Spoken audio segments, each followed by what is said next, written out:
Now, starting with the introduction, what the schizophrenia literally means. Schizophrenia means fragmented mind. Schizophrenia is one of the most complex neurodegenerative disorder in psychiatry. It represents a heterogeneous syndrome of disorganized thoughts, behavior, delusion, hallucination, and thought disorder. Etiology. Starting with the etiology, there are many factors which are responsible for developing schizophrenia, like genetics, early environment, neurobiology, psychological and social process. When all these factors, genetic predisposition, environmental, social, psychological factors mix, they lead to the neurodevelopmental factor abnormalities, which ultimately leads to the brain dysfunction and schizophrenia.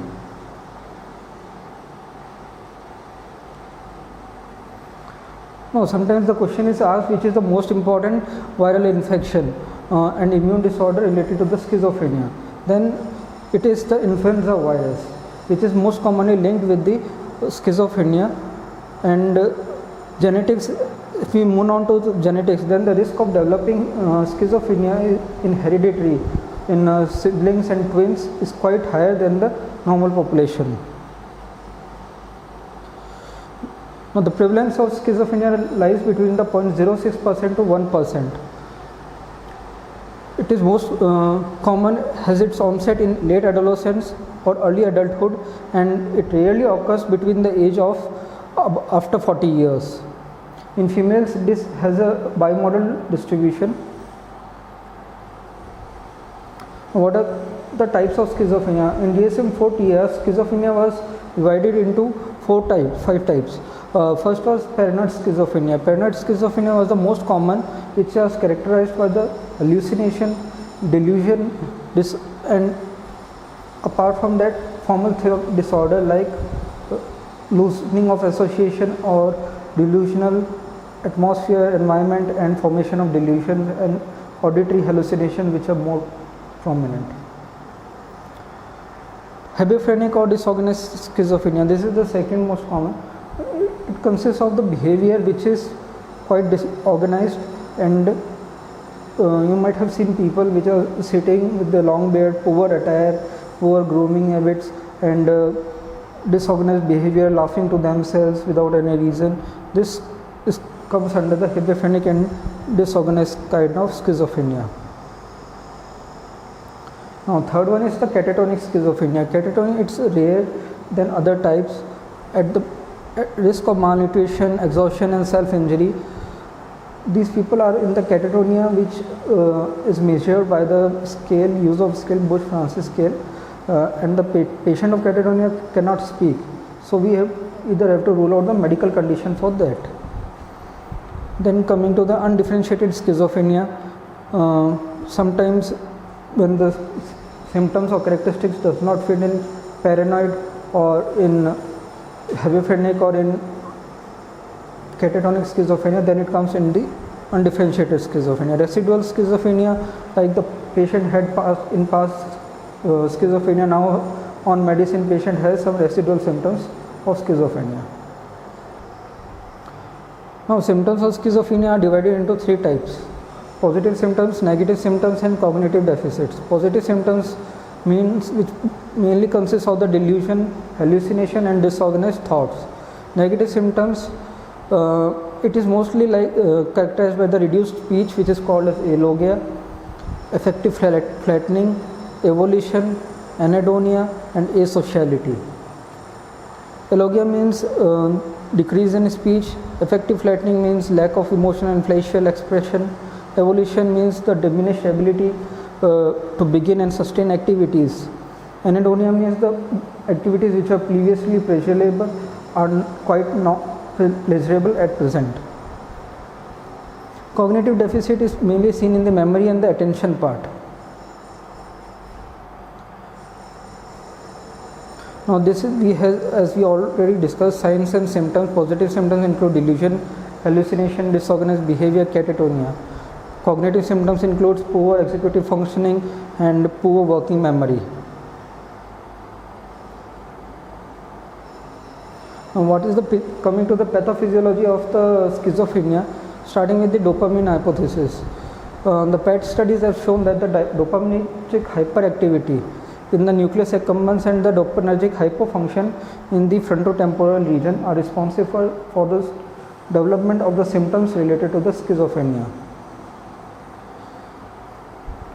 The four pathways mainly considered. First, four dopamine pathways. First is the mesocortical pathway. Second is the tuberohypophyseal pathway from the infundibulum to the hypophyseal region. Third is the nigrostriatal pathway, and fourth is the mesolimbic pathway. Nigrostriatal pathway, it origins from the stratum nigra to the stratum, and the main role is functioning. Mesolimbic, it origins from the ventral tegmental area of the midbrain, and it goes to the nucleus accumbens and the amygdala, and which is mainly related with the arousal, stimulus processing, and motivational behavior. Mesocortical related to the ventral, starting from the ventral tegmentum, going to the frontal and the prefrontal cortex, mainly related with the cognition, social response and behavior. Tuberohypophyseal or infundibular from the hypothalamus and pituitary gland, which inhibits the prolactin release. Now, how this dopamine pathway is relevant? This is ventral tegmental area, this is nucleus accumbens, and in this region, when there is overactivity of this mesolimbic pathway, there are development of the symptoms which are called positive symptoms. And when this ventral tegmental area goes to the prefrontal cortex and the cortical region, then there are development of symptoms which are mainly negative and cognitive deficits, and this is called as mesocortical pathway.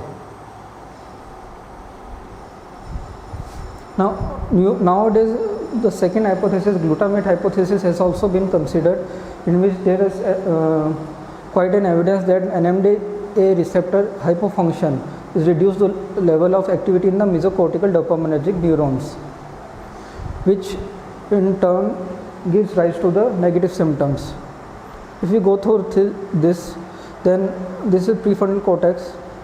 Now, NMDA hypofunctioning and the receptors are there, which lead to the increase in dopamine in prefrontal cortex, and this leads to the symptoms of schizophrenia and negative symptoms.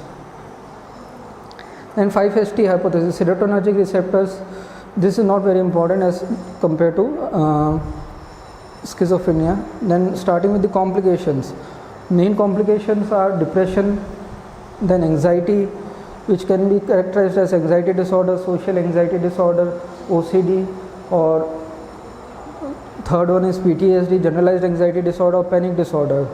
And suicide is most common, the primary cause of death in patients suffering from schizophrenia when there is a post-psychotic depression.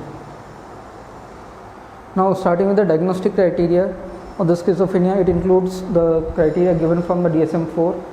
In DSM-5, there are certain changes which include that there are no classification as in DSM-4, and only one criteria is required from delusion, hallucination, disorganized behavior, disorganized speech, and negative symptom. Now, coming to the medical history is also important. Sometimes the birth of the early birth, or at the time of complication at the time of birth, or sometimes hypoxia and at the time of birth in the infant, can also lead to the schizophrenia in the later age. Now, blood test and imaging, they are not of very much importance in psychiatric disorders, but CBC, complete blood count, should be considered in order to rule out any organic cause of the symptoms, and also thyroid monitoring.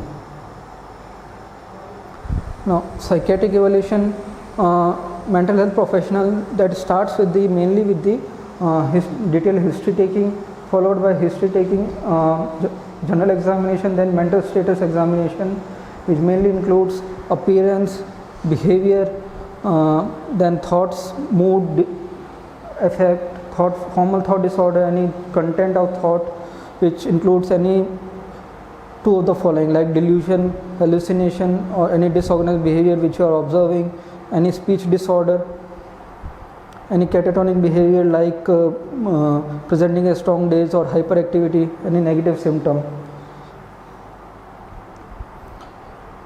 prognosis, there is actually no permanent cure for the treatment of schizophrenia, but it is not curable, but it is treatable, so we can reduce the symptoms in intensity on antipsychotics.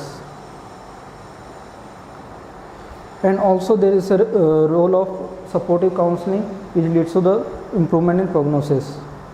Management mainly include hospitalization and psychosocial, which includes starting with the adequate management of the patient with hydration and pulse and main monitoring. Then second is psychosocial intervention, which includes individual therapy, social skill training, family therapy and vocational training. Then coming with the ECT, electroconvulsive therapy for the patient who are resistant in cases or catatonic stupor.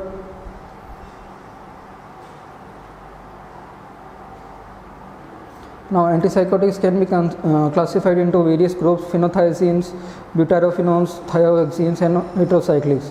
Mainly the classification, there are various classification. Main classification is typical and atypical antipsychotics.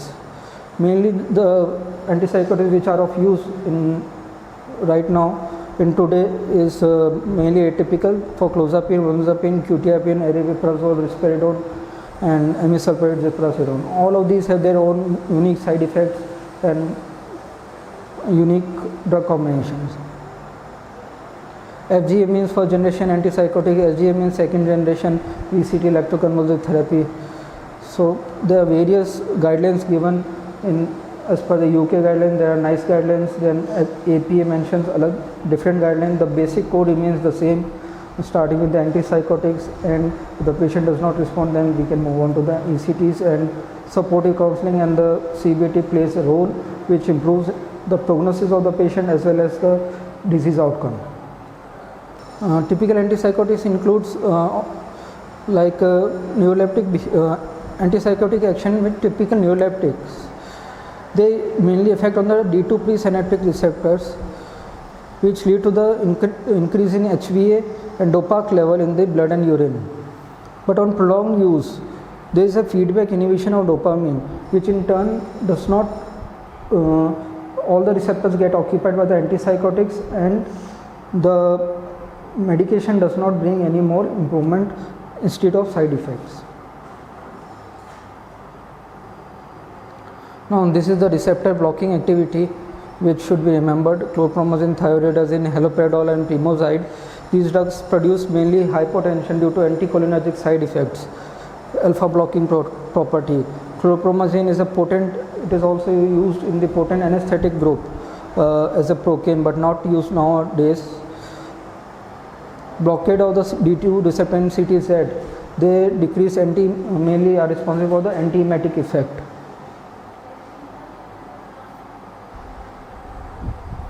This is the mainly classification of the atypical antipsychotics blocking activity. Clozapine is mainly considered for the treatment resistant schizophrenia when you have tried 2 or more antipsychotics and they have not brought an efficient clinical response, or the patient is not brought to the clinical remission.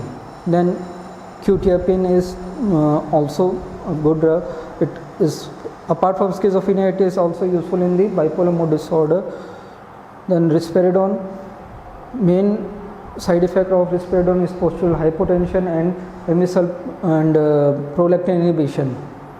Olanzapine causes weight gain, and aripiprazole is most likely the drug which causes akathisia. Now this is the binding activity which is of use in current scenario. At low dose, you would observe that all the receptors, maximum receptors are bind 38 to 47%, 60 to 70%. Olanzapine is 71 to 80%, quetiapine is 0 to 20% only. Main adverse effect is sedation, which is caused mainly due to all drugs except aripiprazole. Autonomic side effect, mainly the QTC prolongation should be measured. In males and females, there is a difference. In males, if it is greater than 440 millisecond, and in females, if it is greater than 450 millisecond, then it should be stopped. Then extrapyramidal side effect will be there: akathisia, dystonia, pseudoparkinsonism, and tardive dyskinesia. Myeloleptic malignant syndrome can also be developed in cases of overdose of antipsychotics. Thank you.